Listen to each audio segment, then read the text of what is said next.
just want to go over with you your solid bite prosthesis. The fact is, you've chosen the best thing that we have available to us right now to restore your teeth. Your teeth have either are either non-restorable and you're replacing them with dental implants, or you've had a denture for a while and you want to have something that supports and allows you to chew and smile with more confidence. So that's great. And I want to tell you a little bit about what this is all about so you can understand what this is. Number one, here it is, okay? And there's the prosthesis. We're going to go over, I'm going to take the prosthesis off in a second, but you can see the prosthesis is there. And that's the lower. If we're the upper, it would look like this. And you can see that, and I think you can see that pretty well. Your palate is relatively free. For some people, there's more freedom than others. And it has to do with where your bone is, how much resorption or bone resorption that you've had. On the upper arch, usually your bone will resorb back and in. And depending upon how much resorption you have, would determine where and how thick the prosthesis is, particularly in the area in the speaking space, which is right here towards the front. Let's take this prosthesis off and you can see it a little bit. Now, this is a solid piece of ceramic. And then what happens is in the laboratory, this solid piece of ceramic is actually in a block. And then there are little saws which actually gradually sculpt this so that you have gums and teeth. And then in the laboratory, the teeth are essentially colored, and so are the gums colored, and so that you have a natural appearance. It has a little bit of weight to it. You know, it is a little bit heavy, and certainly heavier than your natural teeth might be. What are you going to experience? Well, what's going to happen is that initially we'll take out the teeth, we'll put the implants in, we'll put in a temporary version of this in first. The temporary version is made out of plastic. It's not as solid as a piece of ceramic, and therefore there needs to be more thickness to the plastic than there is to the ceramic appliance. You'll be wearing that plastic appliance, which looks pretty good, for a period usually of 2 to 4 months, depending on how dense your bone is.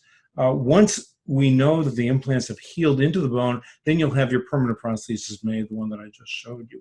During the fabrication of the permanent prosthesis, we will actually do an entirely new try-in. In other words, we'll have teeth that are mounted in wax. We can move those teeth however we want.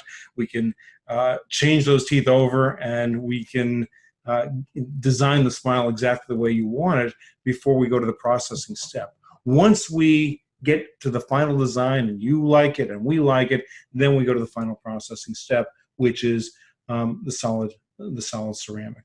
What are the difficulties the patients have? Well, number one, during the temporary phase, if you chew, and if you chew too hard, you could break the prosthesis. Actually, it's made out of plastic, and that can jeopardize your implants. And so therefore, we're very, very specific on what you can and what you can't do while you're in the temporary phase. Essentially, those teeth are made for smiling. A little bit of chewing, but it's really a restricted diet while you're in the temporary phase. Second thing is that people are sometimes disappointed in their temporary, and understand your first temporary is our estimate as to where the teeth should be. Actually, after all, your teeth have been damaged, and essentially what we're doing in the laboratory is to create what we think the teeth should look like, but that's by no means your final prosthesis. So it's an effective looking prosthesis. It looks okay, but that is not going to be your final prosthesis. Your final prosthesis is going to be custom designed as we originally said. What about the final prosthesis? With the final prosthesis, when we design that, we do the custom design, you'll need to be able to clean underneath here. And this is held in by 4 screws. So let me put it back on the model for a second. Okay, so this is screwed in place. Obviously, I'm not going to screw it in place right now because we're taking it off, but this is screwed in place. There will be a very small space. I mean, a very, very small space between the tissue and your tissue and the tissue representation of the model. Within that, we can get floss threaders, proxy brushes, things that you can do in order to be able to clean. It's important that you do clean. You know, the biggest cause of implant failure is plaque control or lack of plaque control. Bacteria can accumulate here and can cause damage to the bone surrounding the implant, just like it can do to bone around natural teeth. And therefore, your discipline in taking care of these implants, which will involve about 5 to 10 minutes every single day, and getting cleanings on a regular basis as we prescribe, is what's going to be the assurance that you keep these, and you keep these implants for a long period of time. Second thing that people have to get used to is this prosthesis is thick. This is not natural teeth. You know, the natural teeth do not come in a block like this. And so therefore it takes a little bit of time for people to get used to, and it varies from person to person, to get used to actually speaking using this. You will be able to speak. I can tell you that I have veneers. Yeah, these are veneers here. And veneers is not this big block. Veneers was just covering my teeth and changing the shape of the teeth a little bit. And it took me about 6 months to be able to speak normally again. And that was sound normal to me. We're our own worst critics as far as speaking goes. We think that nobody can understand us, but in fact, everybody can. We're just getting used to it. Where do the lips go? Where do the tongues go? Where does the tongue go? How do we maneuver? And so particularly in this area, which is the back, particularly in the upper teeth. So let me move this so it's upper teeth. Particularly in the back here, your tongue is going to have to get used to a new place to pronounce S's, to pronounce T's. You even pronounce F sounds, because these teeth, these top teeth, are going to be touching your lower lip. So it takes a little bit of getting used to. You can do it. It's fine. You'll be able to speak again. The other thing is chewing.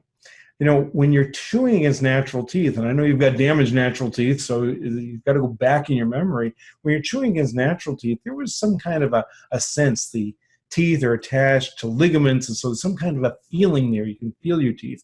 Whereas this is a block on implants, and therefore you don't have that same proprioception, that same type of feeling. You'll get used to it, but it does take some getting used to and a little bit of training to get used to that. What else can happen to this? This is a ceramic prosthesis, and sometimes we enhance it with porcelain. That can chip from time to time. And there's some normal repair charges that occur that for most people that doesn't occur, but sometimes if you're particularly rough on your teeth, if your existing teeth are really worn out, then you chew harder. You've got strong muscles right here, and those muscles are going to provide force. Everything can be repaired, and the fees to repair are not that great, but sometimes when it does chip, that's as a result of your function, or perhaps over-function of the teeth. That's sometimes why we're prescribing a night guard for you, so that at least at night when you're clenching your teeth, you're clenching your teeth against a plastic barrier in order to help dissipate those forces. So that's pretty much it. That's the way this prosthesis works. It's a great boon to dentistry, great boon to patients. And with these little instructions and precautions and things that you need to be aware of, you're going to have a great experience. If you have any questions, just talk to one of our staff, talk to me, talk to one of the doctors, and we'll be able to answer them for you. Thank you.